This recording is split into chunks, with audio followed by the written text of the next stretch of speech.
Dua anggota Satgas Operasi Damai Kartens 2025 gugur ditembak kelompok kriminal bersenjata atau KKB Ternus Enumbi di Kampung Usir Distrik Mulia Kabupaten Puncak Jaya, Papua Tengah. Kedua anggota yang gugur yakni Bribda Dedi Tambunan yang terkena 1 luka tembak dan Barada Raymond Rere yang terkena 2 luka tembak. Keduanya tertembak saat tengah mengendarai sepeda motor di sekitar Kampung Usir dan saat kejadian warga sekitar mengaku mendengar suara letusan senjata api. Aparat gabungan hingga saat ini masih melakukan penyisiran di wilayah sekitar untuk mengamankan situasi dan memburu para pelaku. Dua personil Satgas Operasi Damai Kartens 2025 dilaporkan telah gugur di Kampung Usir, Distrik Mulia, Kabupaten Puncak Jaya, Papua Tengah pada Kamis tanggal 15 Mei. Kedua korban adalah Bribda Dedi Tambunan serta Barada Raymond Rere. Keduanya merupakan personil aktif dalam Satgas Operasi Damai Kartens 2025. Kedua korban sempat dievakuasi ke RSUD Mulia. Namun saat tiba di rumah sakit, mereka dinyatakan telah meninggal dunia.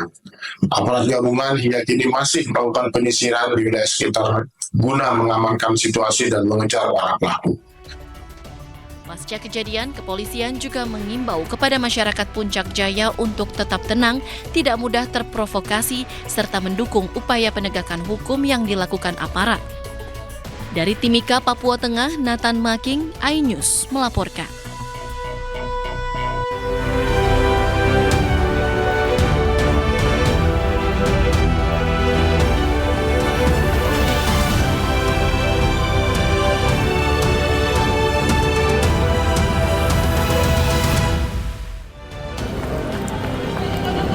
Preman di Pasar Tanah Abang lari tunggang langgang ketika dirazia polisi.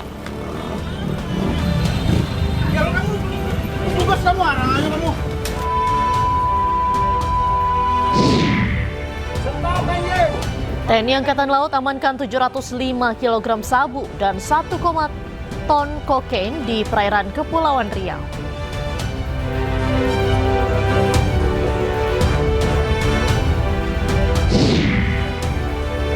Presiden ke-7 RI, Joko Widodo bicara mengenai peluang dirinya menjadi Ketua Partai Solidaritas Indonesia.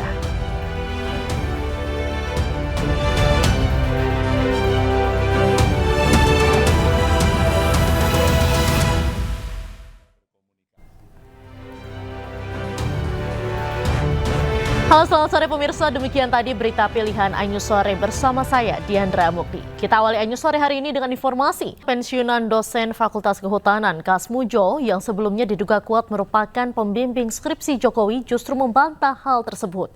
Dirinya menegaskan dirinya bukan pembimbing skripsi dan tidak pernah melihat langsung ijazah Joko Widodo.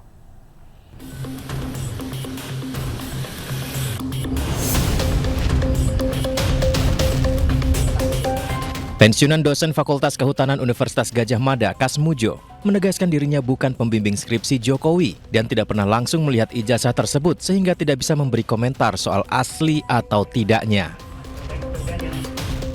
Mengenai ijazah, saya sama sekali tidak bisa cerita karena saya tidak membimbing, tidak mengetahui, tidak ada prosesnya. Pembimbingnya itu Profesor Sumitro. Pembantunya ada sendiri, yang uji ada sendiri. Jadi kalau mengenai ijazah sampai palsu itu saya tidak bisa sama sekali cerita. Saya sama sekali belum pernah melihat ijazahnya itu seperti apa.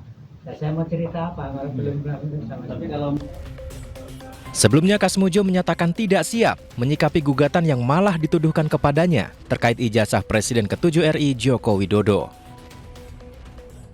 Kemudian dalam menghadapi gugatan seperti apa yang? tidak siap. Saya menghadapi macam-macam tuh saya belum pernah sih. Jadi orang itu harus sejujur mungkin, sesungguh mungkin, seadil-adilnya, sedisiplin mungkin. Jadi kalau ditanya seperti itu, jawabannya saya waduh, nggak punya jawaban. Namun gugatan ini sudah terlanjur terregister di PN Sleman 5 Mei 2025. Sidang perdana gugatan digelar di Pengadilan Negeri Sleman 22 Mei 2025 mendatang. Betul, Pak. 7 tahun lalu, Jokowi pertama kali memperkenalkan Kas Mujo ke publik. Saat itu, Jokowi meminta Kas Mujo naik ke atas panggung dan menyebutnya sebagai dosen pembimbing skripsinya. Penghargaan yang setinggi-tingginya kepada dosen pembimbing saya, Bapak Kas Mujo. Tadi ada tadi. Ke depan Pak Kas Mujo.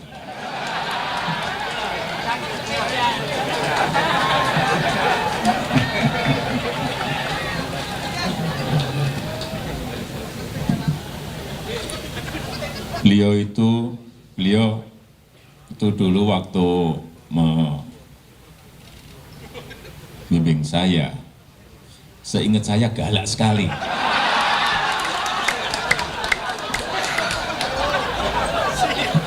Galak sekali, saya masih ingat galak sekali. Tapi sekarang saya melihat beliau sangat bijak sekali. Sudah berubah. Ya enggak, saya enggak tahu yang berubah saya atau yang berubah Pak Kas Mujo. Tapi sekali lagi Pak Kas Mujo, saya mengaturkan banyak terima kasih karena bimbingan Bapak di jurusan teknologi kayu, saya bisa menyelesaikan skripsi saya, meskipun saya lupa juga bolak-baliknya berapa kali. Karena begitu maju dibentak balik, begitu maju dibentak kok galak sekali. Pemirsa, seorang pria di Nusa Tenggara Barat mengaku merupakan teman kuliah Joko Widodo. Hal ini diungkapkan bahwa dirinya berinteraksi di masa perkuliahan dengan Presiden RI ke-7 Joko Widodo semasa duduk di bangku kuliah UGM.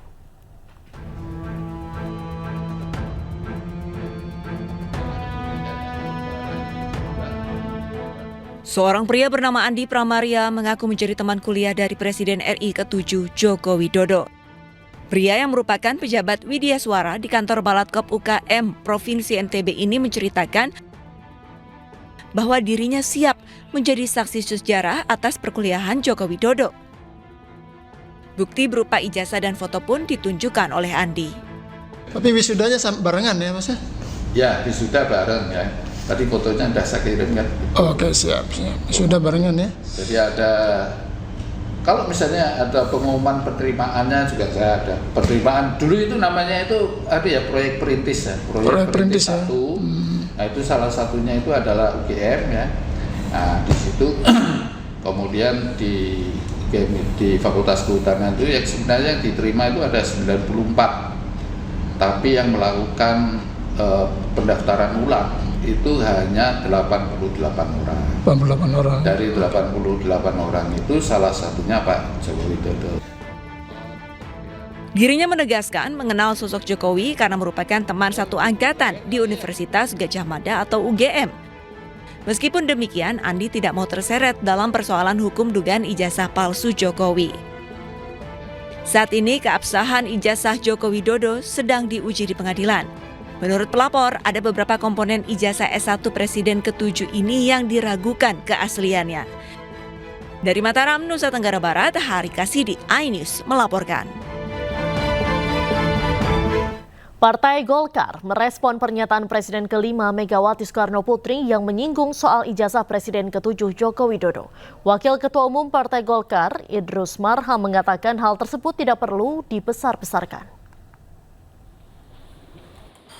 Presiden ke-5 Megawati Soekarnoputri menyarankan kepada Presiden ke-7 Joko Widodo untuk menunjukkan ijazahnya agar tak berkepanjangan.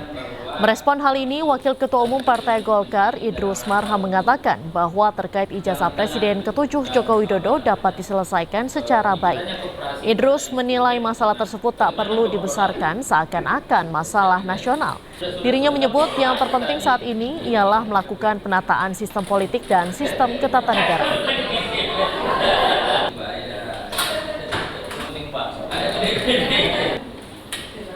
Saya kira bagi kita janganlah jadi masalah-masalah yang bisa selesaikanlah dengan baik, jangan jadi masalah, apalagi diangkat masalah seakan-akan masalah bangsa, masalah nasional. Udahlah, kita fokus pada bagaimana penataan sistem politik, sistem ketatanegaraan, sistem kepartaian, sistem kepemiluan.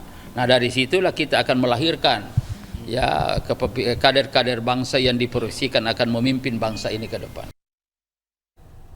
Sebelumnya pernyataan Ketua Umum PDI Perjuangan Megawati Soekarno Putri soal ijazah menuai sorotan. Solidaritas Merah Putih mengatakan pernyataan Megawati menyasar Joko Widodo. Nah supaya apa? Ini bener pinter atau ngerepek iki? Orang banyak tuh sekarang gonjang-ganjing urusan ijazah bener apa enggak. Presiden kelima Republik Indonesia, Megawati Soekarno Putri, ikut berkomentar soal tudingan ijazah palsu Joko Widodo. Hal itu disampaikan Megawati dalam acara peluncuran buku di Badan Riset dan Inovasi Nasional. Nah supaya apa? Ini bener pinter atau ngerepek iki? Orang banyak tuh sekarang gonjang-ganjing urusan ijazah bener apa enggak. Lah kok susah amat ya? Kan kalau ada ijazah ya udah aja dong. Kasih aja, ini ijazah saya. Pernyataan Megawati mendapat sorotan dari Ketua Umum Solidaritas Merah Putih, Sylvester Matutina. Menurutnya, sindiran Megawati mengarah langsung ke sosok Joko Widodo. Ya mau siapa lagi kalau masalah ijazah itu, walaupun dibantah ya tetap masyarakat tahu, walaupun tidak menyebut nama, ya kan, pastilah mengenai ijazah Pak Jokowi ya. Tapi kalau mau dibantah ya silakan saja, itu hak-haknya teman-teman PDIP ya. Kita juga nggak bisa melarang mereka membantah, atau Ibu Megawati tidak boleh ngomong itu hak-haknya mereka aja. Meski demikian, hal itu dibantah oleh juru bicara PDI Perjuangan Aryo Seno Bagaskoro. Menurut Seno, Megawati tidak menyebut nama siapapun saat bicara soal ijazah. Tentu saja Ibu Mega menyampaikan hal-hal yang sedang berkorelasi dan berkaitan dengan apa yang di mana beliau sedang berada pada waktu itu di BRIN. Itu nggak ada di dalam pidato Bu Mega itu beliau menyebut nama siapapun. Tidak ada beliau kemudian menuduh atau menyebut satu tokoh siapapun. Megawati juga menyebut persoalan tudingan ijazah palsu bisa diselesaikan dengan mudah, yaitu cukup menunjukkan ijazah aslinya saja. Tim Liputan iNews melaporkan. Aksi kejar-kejaran petugas dengan sejumlah preman mewarnai razia Berantas Jaya 2025 di area Pasar Tanah Abang, Jakarta Pusat, Jumat pagi. Razia kembali digelar mengingat masih banyaknya preman berkedok juru parkir liar yang keberadaannya sangat mengganggu keamanan dan kenyamanan para pengunjung.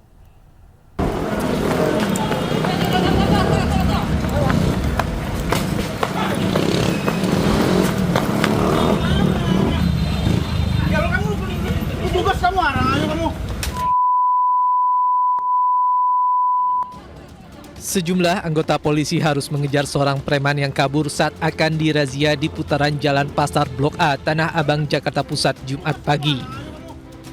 Preman akhirnya berhasil diamankan petugas setelah sempat kabur ke tengah keramaian lapak pedagang kaki lima. Aksi melarikan diri juga dilakukan beberapa preman lainnya saat mengetahui adanya razia. Namun tak sedikit preman yang akhirnya tertangkap.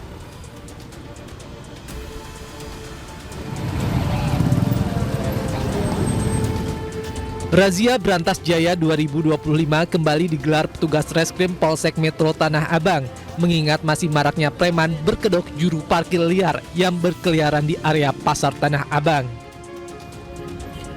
Keberadaan mereka dianggap sangat mengganggu keamanan dan kenyamanan para pengunjung karena kerap meminta uang secara paksa dengan nominal tidak wajar.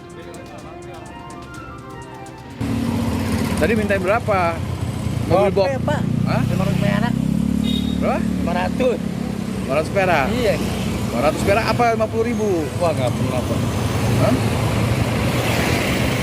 Tiap hari? Tiap hari Pak saya parkir, Pak. Berapa? Berapa sekali minta? Tekra saya, Pak. Blok F, Pak. Penghasilan kamu berapa sebulan? Sehari berapa? Paling nggak tahu 30.000 dapat duit. Iya. Pada razia kali ini petugas berhasil mengamankan belasan preman. Mereka langsung digelandang ke Polsek Metro Tanah Abang untuk dilakukan pemeriksaan. Dari Jakarta, Rani Sanjaya, iNews melaporkan. Ketua Kamar Dagang Indonesia, Kadin Kota Cilegon Muhammad Salim diperiksa Polda Banten. Dirinya diperiksa terkait kasus dugaan permintaan proyek senilai 5 triliun rupiah di PT Chandra Asri Alkali tanpa proses lelang. Tapi terkait video viral kemarin berarti ya Pak? Ada komentar nggak Pak? Nanti aja. Belum ada komentar berarti ya Pak? Ya udah. Makasih Pak ya. Ketua Kamar Dagang Indonesia Kota Cilegon bernama Muhammad Salim atau yang dikenal Abah Salim diperiksa Polda Banten pada Kamis siang kemarin. Kendati demikian, Salim tidak mau berkomentar terkait pemeriksaannya ini dan langsung menuju ruangan pemeriksaan. Pemeriksaan ini terkait beredarnya video viral diduga pejabat Kadin Cilegon yang meminta proyek 5 triliun rupiah tanpa proses lelang di lokasi pembangunan pabrik Chandra Asri Alkali atau CAA. Selain Ketua Kadin, Polda Banten juga memanggil semua pihak yang berada dalam video viral tersebut. Sprint penyelidikan dan pada kemarin kita sudah melaksanakan pemeriksaan 5 orang saksi, yang mana 1 orang saksi tersebut Ketua Kadin dan 4 lainnya yaitu adalah dari pihak PT Chandra Asri Alkali dan pihak PT Cengda. Kemudian untuk hari ini diagendakan melaksanakan pemeriksaan 8 orang saksi lainnya yang berada di dalam unggahan video tersebut. 5 triliun untuk Kadin, 3 triliun untuk Kadin tanpa ada lelang. Bagi. Sebelumnya, video dugaan pemalakan proyek sebesar 5 triliun rupiah tanpa lelang beredar dan viral di media sosial.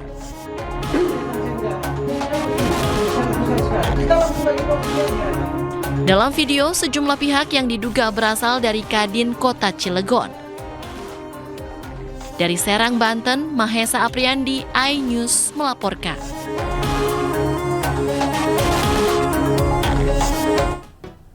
Akankah Presiden ke-7 RI Joko Widodo masuk bursa Ketua Partai Solidaritas Indonesia agar punya kendaraan politik? Kami akan membahasnya usai jeda. Anyus Sore akan segera kembali. Kalkulasi, jangan sampai kalau nanti misalnya saya ikut saya kalah.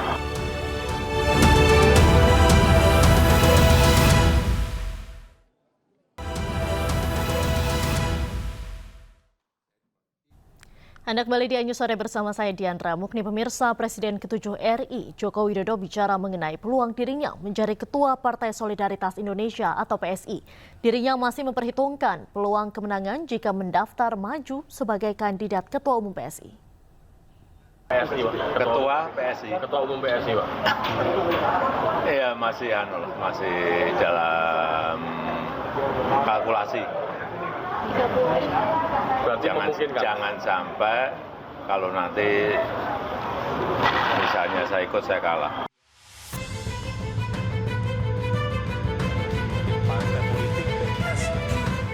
Itulah yang disampaikan Presiden ke-7 RI Joko Widodo soal peluang dirinya menjadi Ketua Umum Partai Solidaritas Indonesia atau PSI. Jokowi membuka kemungkinan maju sebagai kandidat Ketua Umum PSSI. Menariknya, Jokowi masih kalkulasi dan mengaku belum tahu sejauh apa peluangnya. Misalnya mendaftar akan bersaing dengan anak sendiri, Pak, Mas Kaisang? Ya nggak tahu. Kalau saya mendaftar mungkin yang lain nggak mendaftar mungkin. Melihat peluangnya seperti apa, Pak? Ya belum tahu karena ini kan yang saya tahu katanya mau pakai e-voting, one man one vote. Seluruh anggota diberi hak untuk memilih.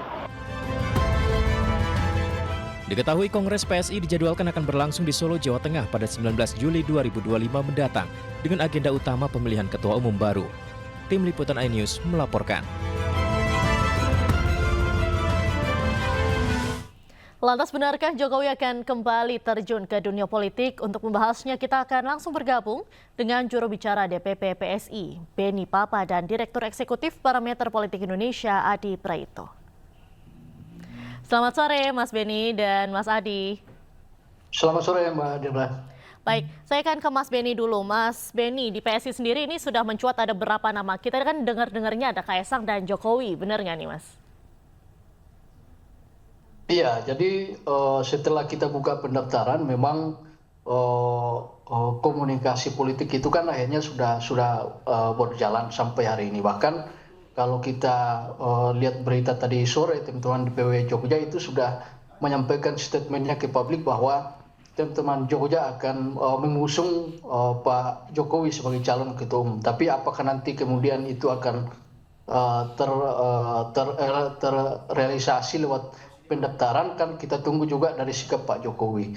Itu yang pertama. Yang kedua, dari Mas Kaisang sendiri sampai hari ini juga belum ada informasi dari apakah dari tim beliau juga belum ada informasi.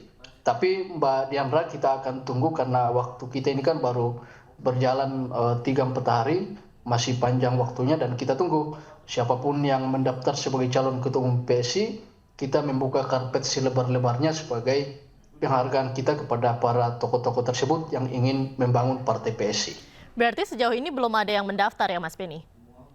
Sejauh ini belum ada yang mendaftar kepada steering committee. Ya. Baik, Mas Adi Praetno, kita kan melihat Pak Jokowi ini seperti mau balik ke politik. Lantas kenapa PSI? Bukannya orang sekelas Pak Jokowi begitu kendaraan politiknya, bagaimana kalau PSI? Bukankah lebih lebih butuh partai yang lebih besar gitu? Ya, kalau mau jujur sebenarnya PSI itu adalah partai politik yang paling Jokowi sejak awal. Bahkan ketika Jokowi masih di PDIP, kalau ada konflik, ada clash, yang sering memberikan pembelaan secara umum itu adalah kader-kader PSI. Jadi wajar sebenarnya setelah di PDIP kembali bahwa Pak Jokowi itu adalah paling identik dengan PSI. Nah, yang kedua, kalau kita membaca hasil-hasil survei, termasuk survei yang kita lakukan di Parameter, sejak awal memang basis konstituen, pemilih, dan kemudian para basis massa yang dimiliki oleh PSI adalah mereka yang terkonfirmasi hampir 100% memang tegak lurus dan memberikan dukungan politiknya kepada Pak Jokowi. Jadi wajar kalau kemudian ketika Pak Jokowi tak lagi bersama dengan PDIP dan kemudian diharapkan akan terus tampil di panggung politik, itu membersamai PSI tentu saja sebagai bagian penting dalam bagaimana membangun kekuatan politik di masa-masa yang akan datang. Tentu yang ketiga kalau mau ditambahkan, ini karena faktor Mas Kaisang yang notabene-nya adalah putra dari Pak Jokowi. Jadi 3 argumen yang saya kira menjadi penebal bahwa sebenarnya Pak Jokowi selalu dikait-kaitkan dengan PSI. Tapi saya menduga kenapa Pak Jokowi itu jawabannya tidak iya ataupun mengiyakan ketika ditanyakan akan menjadi salah satu kontestan di PSI sebagai ketua umum. Ya tentu sepertinya memang Pak Jokowi sedang menghitung betul soal keuntungan dan kerugian. Termasuk ini yang saya sebut sebagai sesuatu hal yang sikap dilematis. Suka tidak suka, kalau bicara tentang partai politik, selevel Pak Jokowi yang mantan presiden 2 periode, kemudian menjadi gubernur, kemudian jadi wali kota, pengalaman politiknya yang mentereng, tentu bayangan publik partai yang kemudian bisa menjadi bagian dari Pak Jokowi adalah partai-partai besar. Ya minimal partai yang lolos 3 besar dalam Pileg 2024, seperti Golkar, seperti Gerindra, dan kalau ke PDIP kan sepertinya agak susah untuk kembali. Inilah yang sepertinya publik melihat, ibarat orang pakai baju, kok rasa-rasanya Pak Jokowi yang pengalaman politiknya mentereng, punya pengalaman politik yang cukup panjang, bergabung dengan partai yang tidak lolos ke parlemen, itulah yang dianggap sebagai orang pakai baju yang mirip-mirip bajunya itu kecil, nah kira-kira begitu Mbak. Baik, Mas Beni, kalau kita simak gitu dari pernyataannya Pak Jokowi kan dia bilang kalau mendaftar dia nggak mau kalah. Untuk pemilihan proses pemilihan atau proses votingnya sendiri ini seperti apa sih Mas? Kan dibilang Pak Jokowi itu one man one vote ya? Iya, jadi Mbak Diandra, per hari ini kita memang sedang membuka proses verifikasi keanggotaan kita. Jadi kita verifikasi keanggotaan PSI yang terdaftar pada pemilu 2024 yang lalu. Kemudian hasil verifikasi itu yang akan menjadi daftar pemilih untuk pemilu raya. Itu yang pertama. Yang kedua, kita juga sedang membuka proses pendaftaran anggota baru untuk partai PSI, dan mereka lah yang akan mengikuti proses pemilu raya yang akan datang. Dan memang pemilihan ketua umum ini kita konsepkan sebagai satu pemilihan yang memang betul-betul dari pilihan anggota. Jadi ini menjadi salah satu jalan politik, perjuangan politik untuk partai PSI, Mbak Diandra, bahwa selama ini kan partai politik dianggap ketika dalam konteks pemilihan ketua umum itu selalu dilihat dari dia berasal dari dinasti politik yang mana. Dan ini yang harus kami ubah ya lewat dalam konteks internal Partai PSI bahwa perjuangan partai itu dari anggota tidak hanya pada saat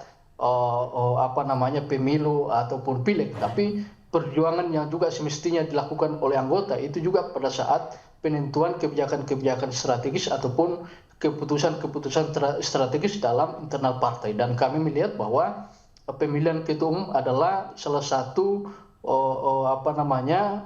momentum kita memutuskan hal strategis dalam partai, dan disitulah kami melibatkan seluruh anggota Partai PSI dimanapun berada untuk memberikan hak pilihnya. Siapapun yang dipilih oleh anggota Partai PSI, menurut kami itulah pilihan terbaik untuk Partai PSI untuk masa yang akan datang.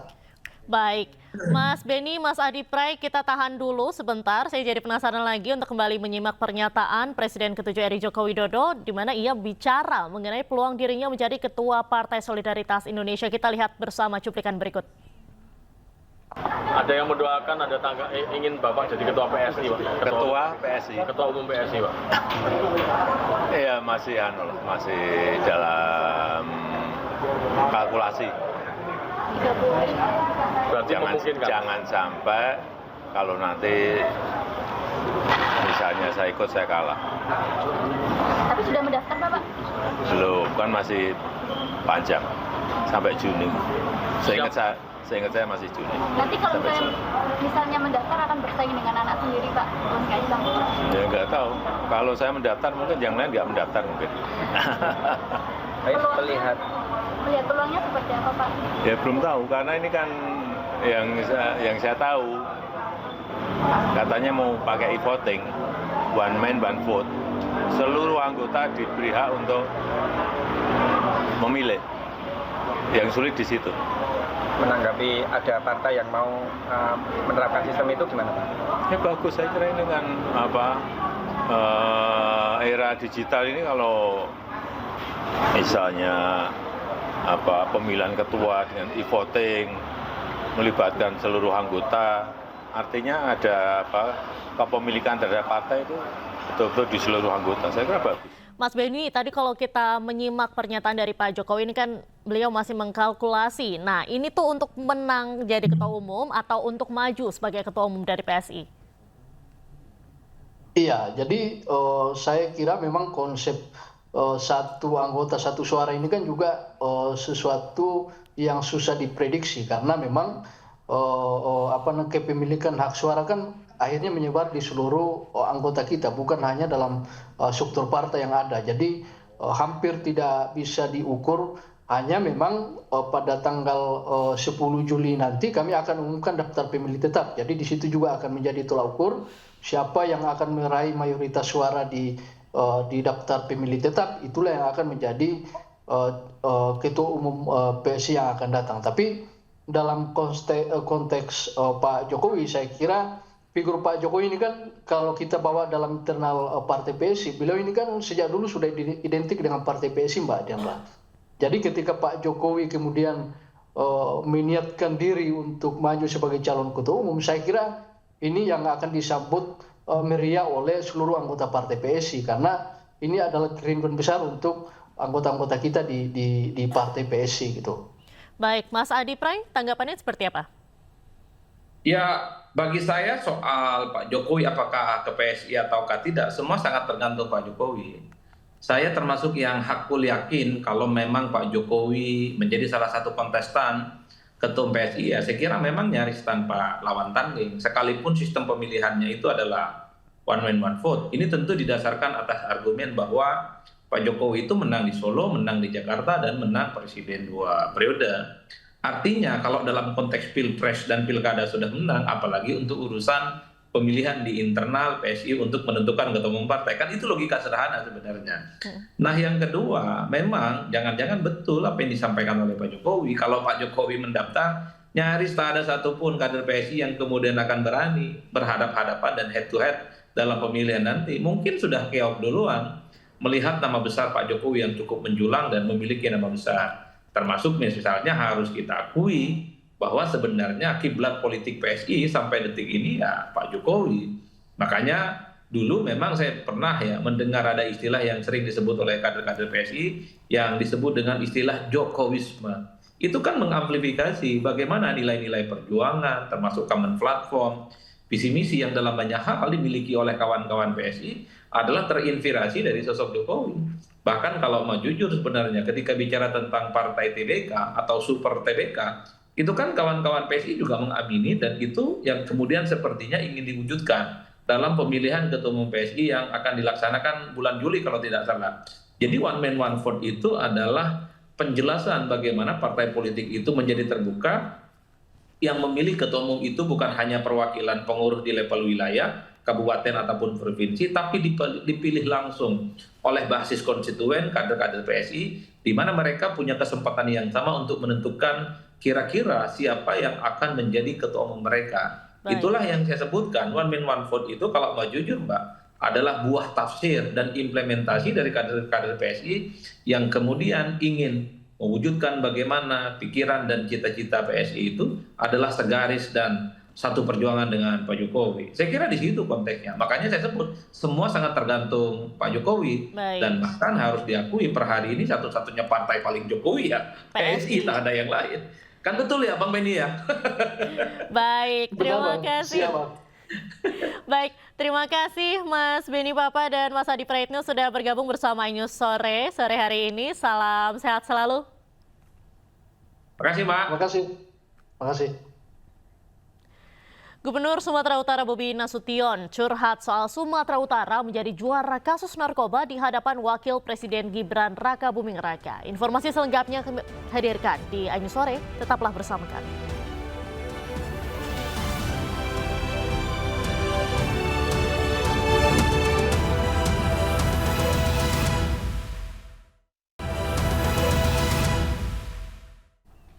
Anda kembali di iNews Sore pemirsa. Panglima TNI perintahkan para personelnya untuk menjaga kantor kejaksaan di seluruh Indonesia.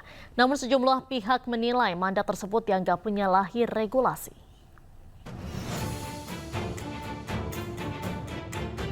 Bertambah lagi tugas Tentara Nasional Indonesia atau TNI. Selain menjadi garda terdepan penjaga kedaulatan NKRI, kini TNI juga diberi mandat untuk menjaga kejaksaan di seluruh Indonesia, mulai dari Kejaksaan Tinggi hingga Kejaksaan Negeri. Tugas tersebut tertuang dalam telegram Panglima TNI Jenderal Agus Subianto 6 Mei 2025, berisi perintah pengerahan personil dan alat perlengkapan dalam rangka dukungan pengamanan Kejati dan Kejari di seluruh Indonesia. Dalam penjagaan tersebut, TNI akan turunkan sejumlah personil sebanyak 1 peleton di kantor Kejati dan 1 regu di kantor Kejari. TNI AD menyatakan pengamanan ini merupakan kerjasama TNI dengan Kejaksaan. Sementara Kejagung pastikan tidak akan ada intervensi penegakan hukum oleh TNI. Kadis Penat Brigjen Wahyu Yudayana pun menegaskan TNI akan bertugas profesional. Namun penugasan ini menimbulkan sejumlah tanda tanya karena perintah ini dinilai bertentangan dengan berbagai regulasi, terutama konstitusi, Undang-Undang Kekuasaan Kehakiman, Undang-Undang Kejaksaan, Undang-Undang Pertahanan Negara dan Undang-Undang TNI yang mengatur secara jelas tugas dan fungsi pokok TNI. Keterlibatan TNI dalam pengamanan Kejaksaan Agung dan Kejaksaan Tinggi kini tengah menjadi sorotan. Namun Kejaksaan menegaskan bahwa pengamanan ini merupakan bagian dari nota kesepahaman antara kedua institusi negara. Kami tentu sangat menghargai ya ada perbedaan pandangan ya di kalangan masyarakat. Tapi apakah yang kami sampaikan tadi bahwa ada faktor kebutuhan ya sehingga teman-teman TNI kita minta tentu dapat memberikan dukungan perbantuan terhadap pengamanan itu. Nah, yang kedua tentu kalau terkait soal pemahaman apakah ini bukan merupakan objek yang vital dan seterusnya ini. Nah, kami memaknai karena ini merupakan objek negara ya, objek vital negara yang sangat strategis. Ya, kami memiliki kebutuhan itu ya dalam rangka mengamankan aset-aset itu, ya mengamankan fisiknya, ya tentu ada MOU-nya Nah, jabaran MOU itulah yang harus dilaksanakan. Kalau enggak, untuk apa MOU? Ya kan? MOU itu kan karena ada dua lembaga yang memiliki tugas fungsi berbeda dan dikolaborasikan. Supaya apa? Supaya tugas-tugas pemerintahan itu berlangsung dengan cepat, agile.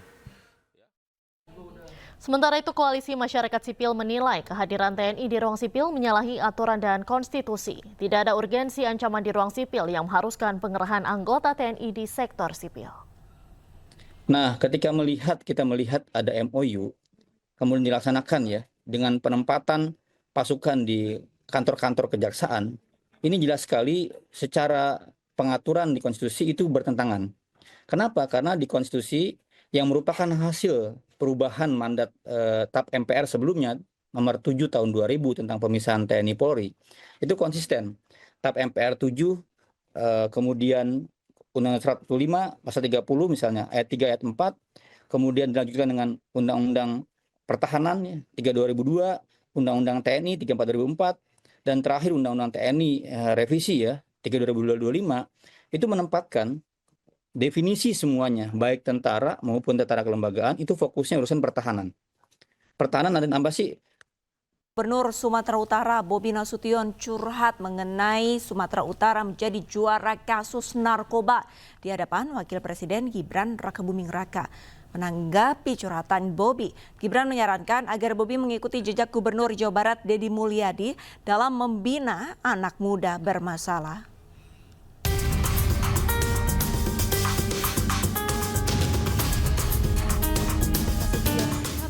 Gubernur Sumatera Utara Bobi Nasution mengungkapkan bahwa Sumatera Utara masih menjadi provinsi dengan kasus narkoba tertinggi di Indonesia. Curhatan Bobi ini disampaikan di hadapan Wakil Presiden Gibran Rakabuming Raka saat memberi sambutan pada penutupan Muktamar ke-15 Persatuan Umat Islam di kantor Gubernur Sumatera Utara pada Kamis kemarin. Bapak Wakil Presiden Republik Indonesia, Bapak Gibran Rakabuming beserta Ibu Selvi Gibran Rakabuming, ada persoalan yang sangat mendasar yang di Sumatera Utara kami masih menjadi pemenangnya Pak Wapres dalam beberapa tahun terakhir ini sampai dengan nggak salah saya di tahun 2024 dan 2025 ini kami masih jadi pemenangnya, yaitu adalah kami masih menjadi provinsi nomor 1 dengan penyalahgunaan narkoba di Indonesia Pak Wapres.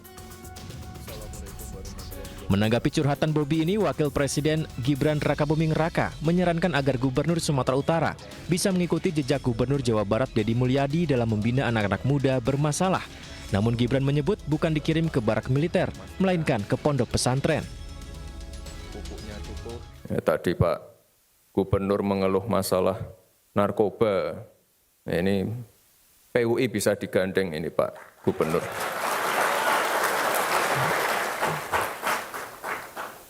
Mungkin ada gubernur Jawa Barat yang mengirim anak-anak bandel ke barak. Nah, ini bisa dikirim ke pondok-pondok pesantrennya PUI mungkin. Kita tunggu saja, apakah Gubernur Sumatera Utara benar-benar akan menjalankan saran dari kakak iparnya ini untuk mengikuti jejak Gubernur Jawa Barat dalam membina anak-anak muda bermasalah. Tim Liputan iNews melaporkan. Sementara itu pemirsa, perlakuan berbeda dilakukan Gubernur Jawa Barat Deddy Mulyadi alih-alih curhat karena tingginya angka kenakalan remaja. Deddy Mulyadi justru membuat program siswa bermasalah masuk barak militer.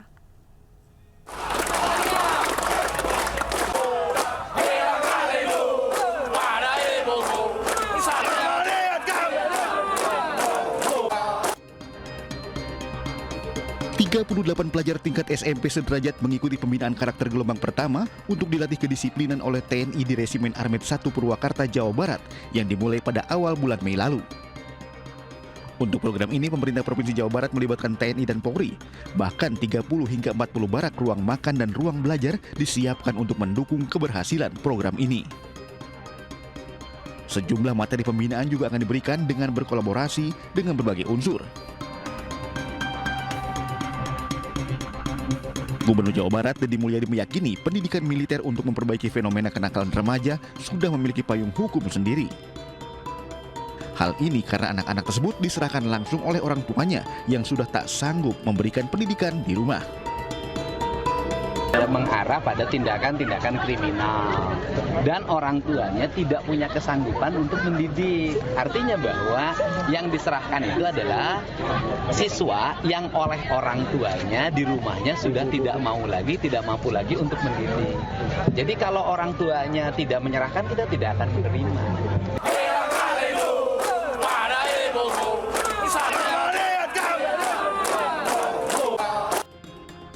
Meski menuai kontra di kalangan masyarakat, sebagian besar lainnya optimis program Gubernur Jawa Barat ini mampu membina remaja menjadi manusia yang lebih baik lagi.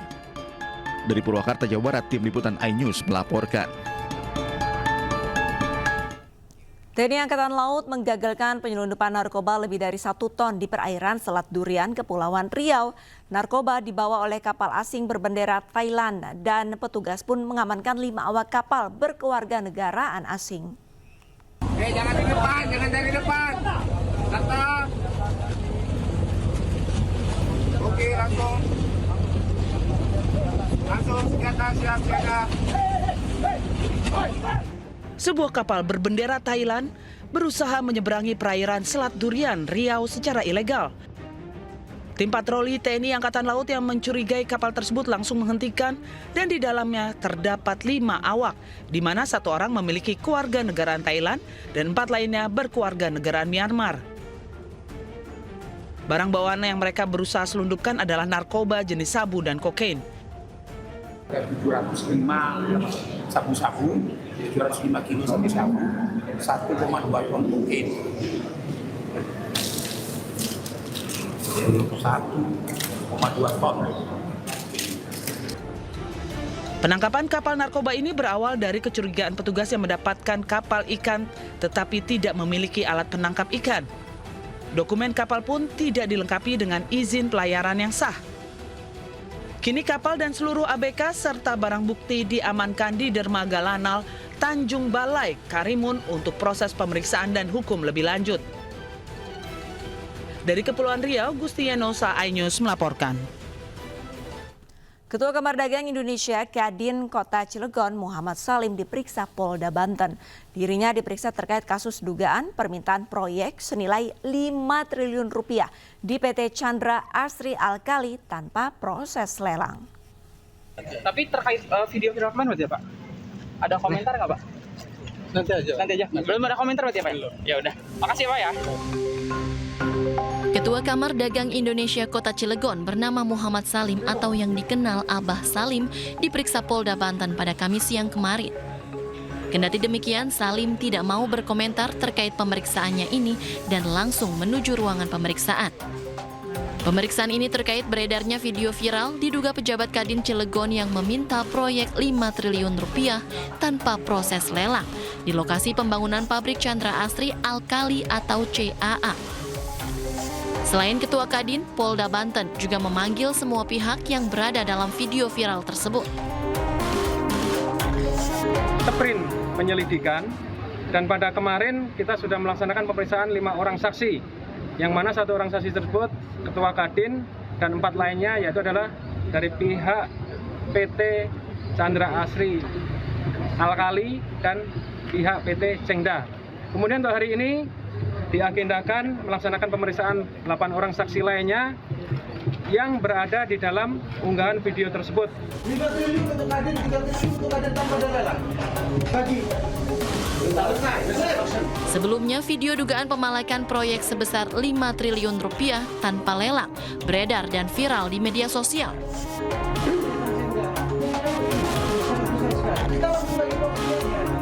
Dalam video, sejumlah pihak yang diduga berasal dari Kadin Kota Cilegon.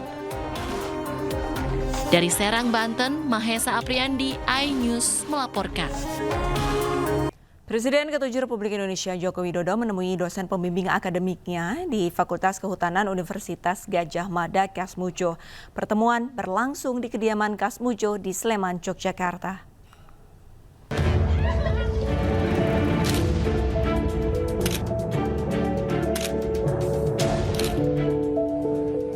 Presiden ke-7 Republik Indonesia Joko Widodo mengunjungi rumah dosen pembimbing akademisnya saat kuliah di Fakultas Kehutanan Universitas Gadjah Mada, Kasmujo. Video pertemuan ini diunggah Jokowi melalui akun media sosial pribadinya. Keduanya berbincang selama 45 menit terkait masa-masa saat Jokowi menempuh pendidikan di UGM dulu. Kedatangan Jokowi untuk menawarkan bantuan hukum kepada Kasmujo atas gugatan yang dilayangkan perihal tudingan ijazah palsu. Ya, saya ke sana karena saya membaca beliau, Pak Insinyur Kasmujo, kemudian Dekan Fakultas Kehutanan, Rektor UGM digugat. Beliau ini kan sudah tua, sudah sepuh. Saya ke sana untuk mengkonfirmasi apakah mungkin saya bisa membantu dari sisi tim hukumnya. Tapi ternyata sudah dibantu dari Fakultas Kehutanan UGM. Sementara itu, Kasmujo menyampaikan rasa terima kasihnya telah dikunjungi salah satu muridnya tersebut. Namun, ia mengaku tak bisa menjawab soal polemik ijazah yang tengah bergulir. Tapi yang jelas saya bilang gini, terima kasih. Begitu datang saya terima kasih, matur nuwun. Saya ditilii anak buah juru murid saya. Kalau saya dengan orang-orang bilangnya saya itu dosennya, saya gurunya. Kalau bilang yang lain-lain itu bukan tidak mau jawab, tidak bisa menjawab. Sebelumnya, dosen pembimbing akademik Jokowi, Kasmujo, juga ikut digugat ke Pengadilan Negeri Sleman. Gugatan ini teregistrasi di Pengadilan Negeri Sleman 5 Mei 2025. Sidang perdana gugatan digelar di Pengadilan Negeri Sleman pada 22 Mei 2025 mendatang. Dari Sleman, Yogyakarta, Heru Trijoko, iNews melaporkan. Sementara itu, seorang pria di Nusa Tenggara Barat mengaku merupakan teman kuliah dari Joko Widodo. Hal ini diungkapkan bahwa dirinya berinteraksi di masa perkuliahan dengan Presiden RI ke-7 Joko Widodo semasa duduk di bangku kuliah UGM.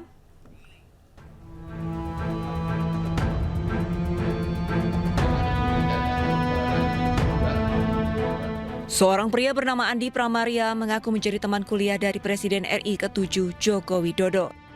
Pria yang merupakan pejabat Widya Suara di kantor Balatkop UKM Provinsi NTB ini menceritakan bahwa dirinya siap menjadi saksi sejarah atas perkuliahan Joko Widodo. Bukti berupa ijazah dan foto pun ditunjukkan oleh Andi. Tapi wisudanya barengan ya, Mas? Ya, wisuda bareng ya. Tadi fotonya udah saya kirim kan. Oke, siap. Sudah barengan ya. Jadi ada, kalau misalnya ada pengumuman penerimaannya juga saya ada. Penerimaan dulu itu namanya itu proyek perintis ya. Proyek perintis 1. Nah, itu salah satunya itu adalah UGM ya. Nah, di situ kemudian di Fakultas Kehutanan itu yang sebenarnya yang diterima itu ada 94. Tapi yang melakukan pendaftaran ulang itu hanya 88 orang. 88 orang. Dari 88 orang itu salah satunya Pak Joko Widodo. Dirinya menegaskan mengenal sosok Jokowi karena merupakan teman satu angkatan di Universitas Gadjah Mada atau UGM.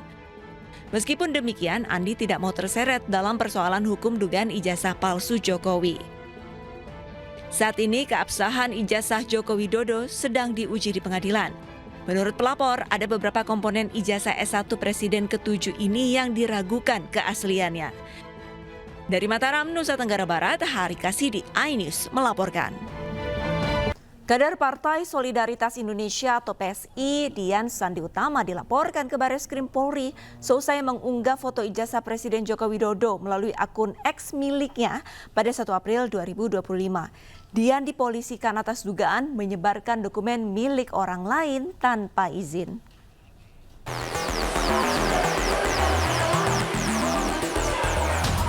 Dian Sandi Utama, kader PSI, dilaporkan oleh Profesor Yusuf Leonard Henuk, seorang dosen Universitas Sumatera Utara.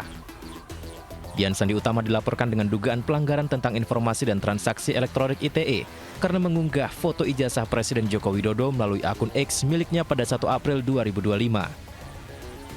Saat ditemui di Semarang, Dian Sandi Utama mengaku belum mengetahui kebenaran laporan tersebut.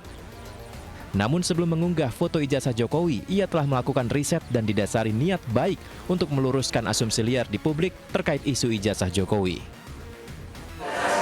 Karena sampai hari ini saya belum mendapat kepastian apakah laporan itu benar adanya atau tidak. Tetapi kalaupun misalkan benar, ya saya tentu sebagai warga negara yang taat hukum, saya pasti akan bersedia untuk dimintai keterangan. Saya meriset itu kan sudah lama, Pak. Nggak mungkin lah saya berani mengatakan itu asli gitu tanpa meriset lebih dulu, nggak mungkin. Itu saya menemui orang, saya mencari data, fakta, apa segala macam sudah lama untuk memberanikan diri bahwa mengatakan bahwa itu benar asli gitu. Dian Sandi Utama mengatakan masih punya data-data yang belum dikeluarkan terkait permasalahan isu ijazah Jokowi. Dari Semarang, Doni Marendra, iNews melaporkan.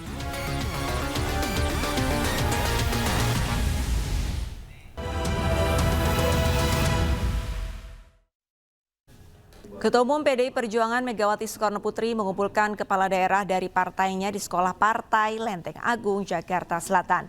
Ratusan kepala daerah tersebut menjalani proses pembekalan selama 3 hari.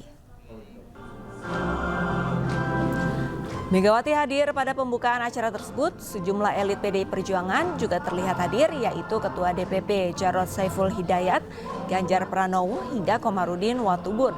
Pembekalan membahas misi politik PDI Perjuangan dan sinkronisasi dengan program kepada kepala daerah. Megawati dijadwalkan memberikan pidato secara tertutup di Sekolah Partai PDI Perjuangan pada Jumat sore. Oh ya, kita akan menyamakan seluruh program, mensinkronisasi program.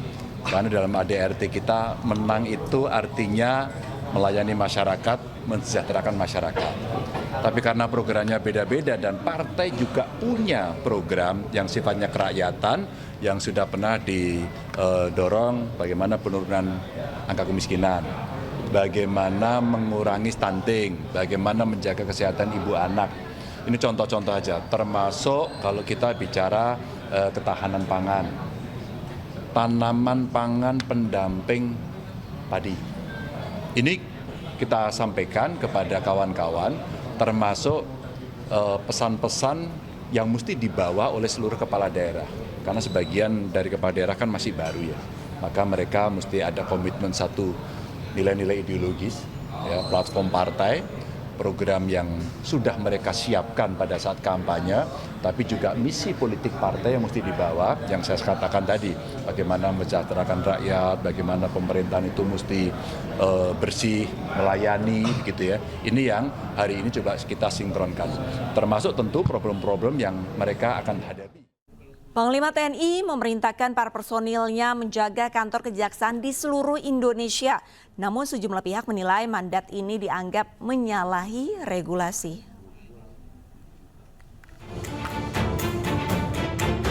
Bertambah lagi tugas Tentara Nasional Indonesia atau TNI.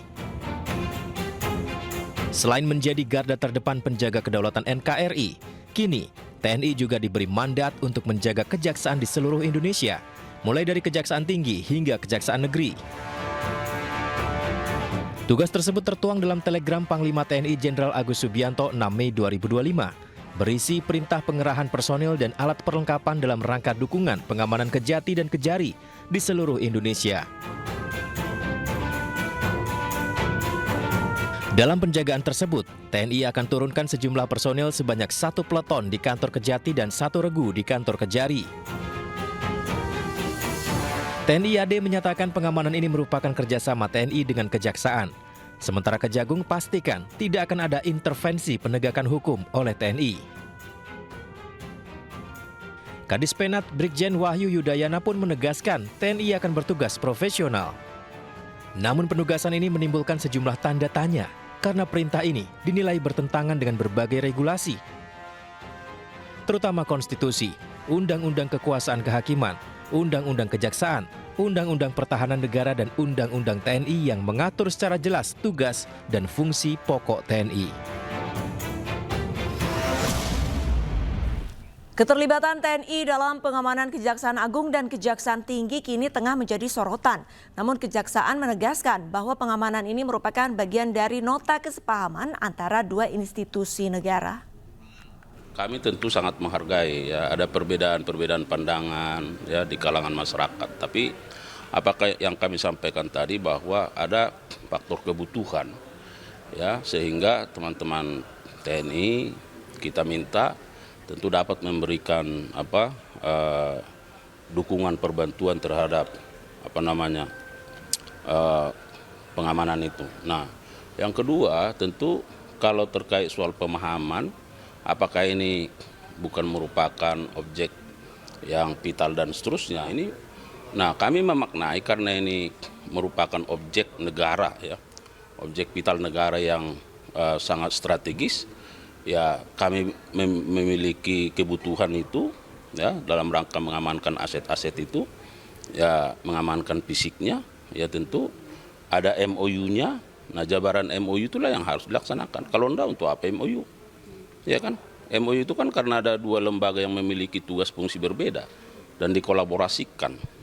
Supaya apa? Supaya tugas-tugas pemerintahan itu berlangsung dengan cepat, agile, ya, efektif. Sejumlah politikus dan tokoh PDI Perjuangan menghadiri sidang lanjutan Sekjen PDIP Hasto Kristianto di Pengadilan Tipikor Jakarta.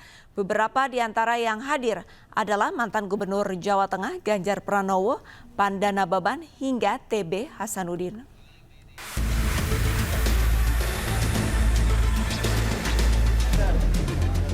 Hadir dalam sidang Hasto antara lain mantan Gubernur Jawa Tengah Ganjar Pranowo. Ini merupakan kedatangan Ganjar yang ketiga kalinya dalam sidang Hasto. Selain Ganjar, ada juga politisi senior PD Perjuangan Pandana Baban. Di sela-sela kehadirannya dalam sidang, Pandana Baban mengaku prihatin dengan kualitas Komisi Pemberantasan Korupsi yang saat ini dinilainya menurun. Jadi saya sendiri terus terang merasa prihatin, kualitas daripada KPK sekarang makin merosot. Bayangkan ketua KPK-nya main badminton sama tersangka, tidak ini, ada penyuapan untuk besuk, ada kemudian barang bukti diapakan. Kasihan kali, lihat apalagi kualitas saya tadi gitu loh.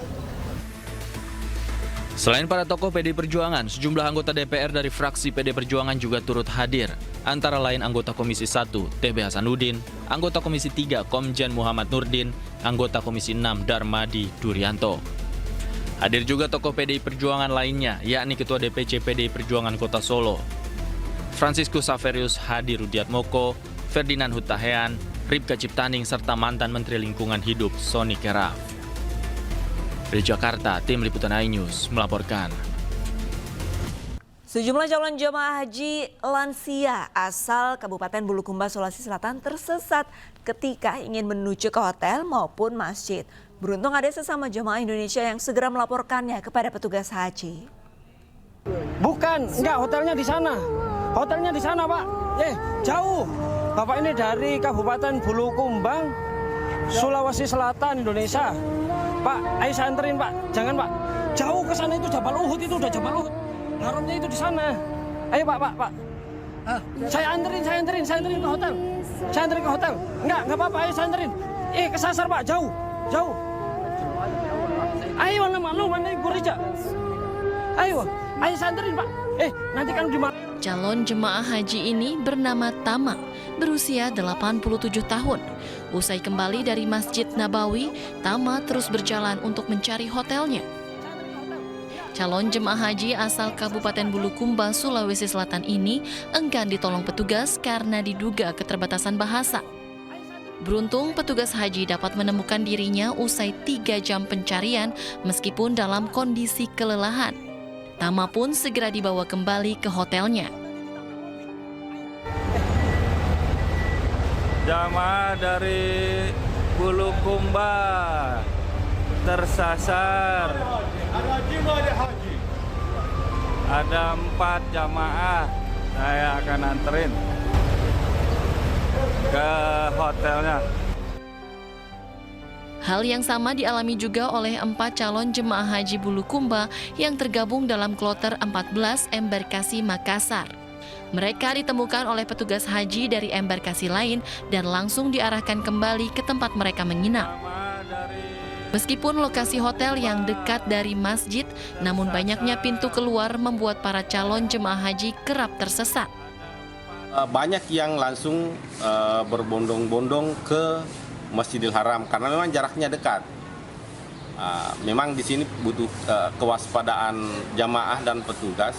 Hari-hari pertama tiba di sebuah tempat, misalnya di Madinah atau di Makkah, itu biasanya banyak yang mengalami disorientasi. Jadi belum terlalu mengenal lapangan sehingga kemudian masuk masjidnya di pintu mana, keluar masjidnya di pintu mana. Calon jemaah haji diimbau agar pergi keluar secara bersamaan, khususnya para jemaah dari daerah yang kerap memiliki keterbatasan memahami bahasa Indonesia. Dari Makassar, Sulawesi Selatan, Wahyu Ruslan, iNews melaporkan. Dan pemirsa, untuk mengetahui suasana terkini di Madinah, Arab Saudi, kami sudah terhubung dengan rekan kami, Gigi Irfan. Assalamualaikum warahmatullahi wabarakatuh. Selamat sore waktu Indonesia, Gigi. Waalaikumsalam warahmatullahi wabarakatuh, Arista. Selamat siang waktu Arab Saudi.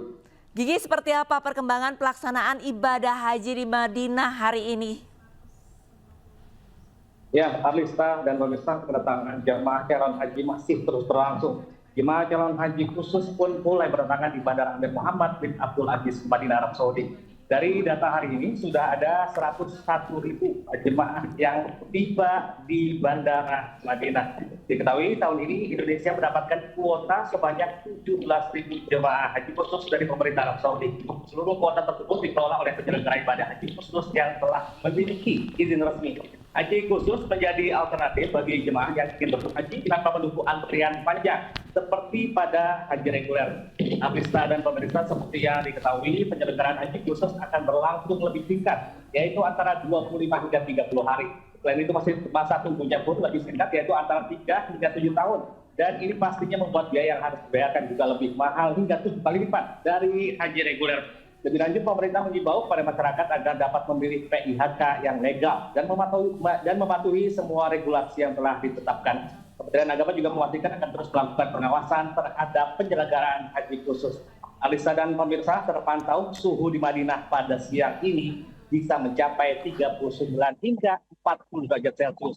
Tak bosan-bosannya kami mengingatkan bagi jemaah untuk mempersiapkan diri menghindari paparan sinar matahari langsung. Jemaah disarankan untuk menggunakan tutup kepala seperti topi atau payung serta kacamata hitam saat beraktivitas selama berada di luar hotel. Selain itu, penggunaan sunscreen juga sangat dianjurkan guna menjaga kelembaban kulit. Alista dan pemirsa, petugas penyelenggara ibadah haji atau PPIH Daerah Kerja Dakar Madinah terus berupaya mengoptimalkan penanganan jamaah haji yang terpisah dari rombongan agar bisa segera diberangkatkan menuju Makkah. Dakar Madinah telah menyiapkan hotel khusus sebagai tempat menginap jemaah sembari menunggu jadwal keberangkatan mereka ke kota kelahiran Nabi Muhammad SAW. Dengan waktu wukuf yang tinggal 20 hari lagi, PPIH akan terus berupaya menyelesaikan distribusi kartu nusuk guna kenyamanan jemaah saat melaksanakan rangkaian ibadah haji Arafah, Musdalifah, dan Mina nantinya. Alista.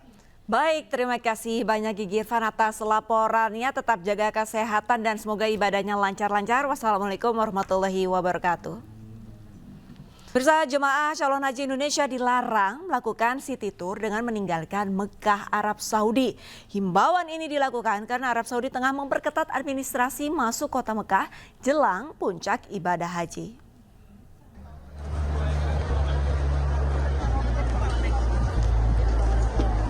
Daerah Kerja atau Dakar Mekah mengimbau jemaah calon haji Indonesia untuk tidak melakukan city tour dengan meninggalkan kota Mekah.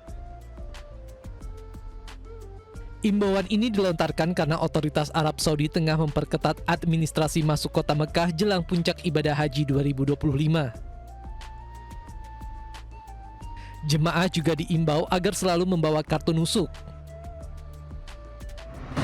Untuk jamaah haji yang saat ini berada di kota Mekah untuk melakukan aktivitas di luar kota Mekah, kami mengimbau untuk selalu berhati-hati selalu menggunakan kartu nusuk. Kembali lagi, kartu nusuk merupakan identitas resmi yang telah diberikan oleh Kerajaan Arab Saudi bagi jamaah haji yang sudah berada di Arab Saudi. Jadi ini menjadi identitas penting bagi jamaah haji untuk selalu dibawa ketika setiap aktivitas di luar hotel ataupun di sekitar kota Mekah. Menurut data sistem komputerisasi data terpadu Siskohat pada Jumat siang, sebanyak 38.464 jemaah Indonesia sudah tiba di Mekah. Sementara itu, sekira 61.000 jemaah Indonesia lainnya masih berada di Madinah. Dari Mekah, Arab Saudi, Ramdhani, iNews melaporkan. Ya pemirsa, secara eksklusif, tim liputan iNews Files berkesempatan menyaksikan lebih dekat program penguatan karakter bela negara di Resimen Armet 1, Stirayuda, Purwakarta, Jawa Barat.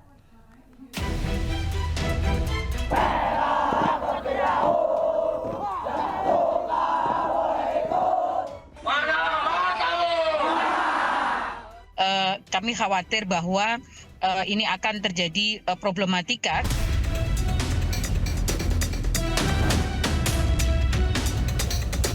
Suka duka yang dialami para siswa seperti apa? Ada yang sampai minta pulang?